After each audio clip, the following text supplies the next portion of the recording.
Audio Jungle.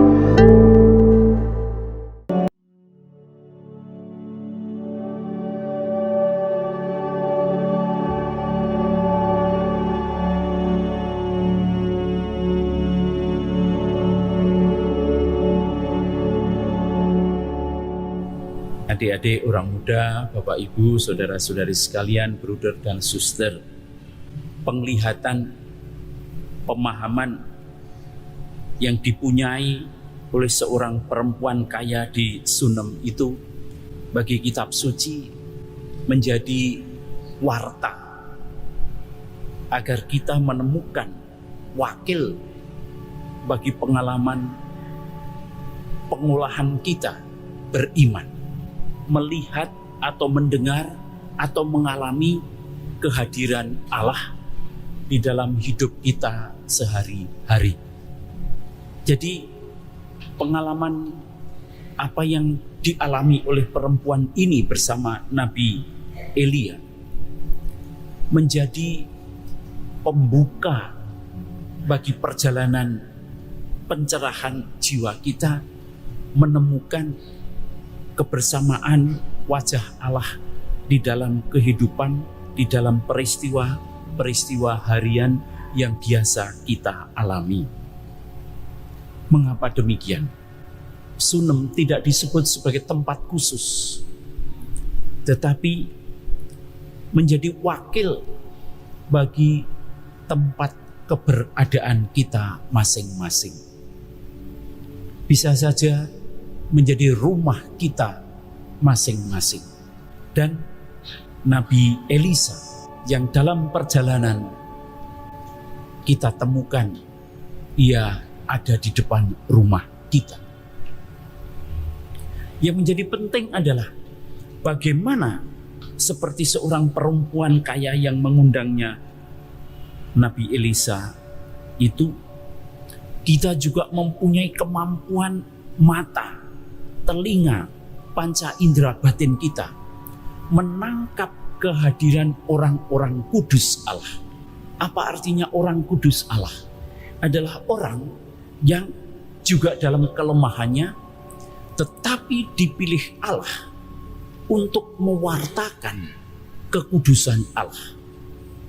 Dan ia belajar, ia mencoba untuk hidup secara kudus pula.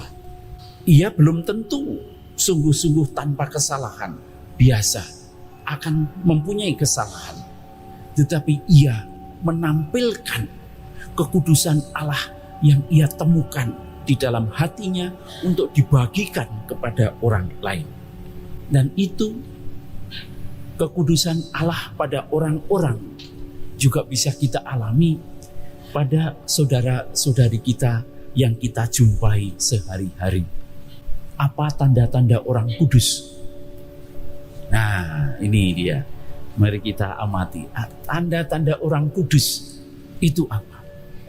1, orang yang rendah hati. 2, dia itu orang yang gembira meskipun menanggung kesusahan, meskipun menanggung penderitaan, tetapi akan tetap menampilkan kegembiraan. Dan orang kudus tidak akan berbicara bagi dirinya sendiri, tetapi dia akan berbicara, akan bertindak, akan membuat sesuatu demi Allah itu dialami oleh orang lain, dan agar orang lain itu mengalami, menemukan, merasakan kebaikan Allah. Dengan kriteria-kriteria seperti ini, saya kira Bapak Ibu sudah bisa mengenali ya di antaraan kita masing-masing. Mungkin itu ibu kita sendiri, mungkin itu nenek kita sendiri, atau salah seorang tokoh di dalam lingkungan kita, orang-orang yang menampilkan kebaikan Allah, orang-orang yang rendah hati, yang tidak memikirkan dirinya sendiri, tetapi mengajak orang lain mengalami kebaikan Allah. Dan dia gembira. Kekudusan tidak ditampilkan dengan membela yang salah, Dan itulah yang juga kita temukan ketika Yesus mencoba mengajak para muridnya untuk mengasihi Yesus melebihi yang lain-lain. Yang kadang-kadang bagi kita kata-kata Yesus itu terasanya seperti sangat keras gitu ya. Siapa saja yang mengasihi bapak atau ibunya lebih daripada mengasihi aku, ia tidak layak bagiku. Siapa saja yang mengasihi putranya atau putrinya lebih daripada mengasihi aku, ia tidak layak bagiku. Waduh, ngeri itu ya. Kalau kita menafsir, memahami Yesus adalah pribadi begitu saja, orang seperti ini, tetapi menjadi kebenaran yang membebaskan kita kalau kita memahami Yesus adalah jalan, kebenaran, dan hidup. Ambil satu dulu, kebenaran. Kalau kita mencintai anak kita mati-matian sampai galaknya setengah mati, lebih galak dari Romo Mahar. Tetapi mengalahkan kebenaran tidak jalan. Kita bisa mencintai bapak ibu kita, tetapi kalau bapak ibu kita bela mati-matian padahal mereka koruptor, ya kita juga nggak jalan. Salah. Maka aku di sini, mari kita pahami secara lebih luas. Yesus sebagai kebenaran. Kalau kita mencintai orang-orang, siapapun mereka yang paling dekat kita pun, tetapi melebihi mencintai kebenaran, kita terpeleset. Dan itu tidak sampai pada pengalaman kedekatan kita dengan Tuhan.